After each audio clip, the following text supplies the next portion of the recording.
ঘুমের মধ্যে স্ট্রোক কেন হয় জানেন? সকালে উঠেই অনেকে বুঝতেই পারেন না যে রাতেই স্ট্রোক হয়ে গেছে। ধরুন একজন মানুষ রাতে সম্পূর্ণ স্বাভাবিকভাবে ঘুমাতে গেলেন, সকালে উঠে দেখলেন হাত পা দুর্বল, কথা জড়িয়ে যাচ্ছে, মুখ বেঁকে গেছে। অনেক সময় তখন মূল্যবান কয়েক ঘন্টা নষ্ট হয়ে যায়।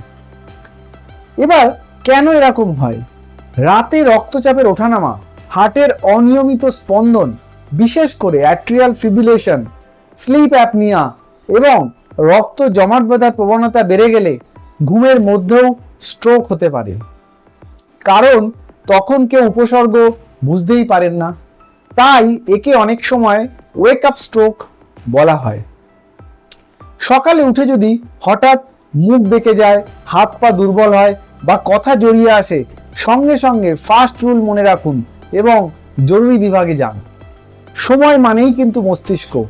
আর এই ভিডিওটি এখনই পরিবারের সবাইকে পাঠিয়ে দিন, হয়তো এই তথ্য একদিন কারো জীবন বাঁচাবে। আপনার সাথে আপনার ডাক্তার সুদীপ বণিক চৌধুরী। সবাই ভালো থাকবেন, সুস্থ থাকবেন। নমস্কার।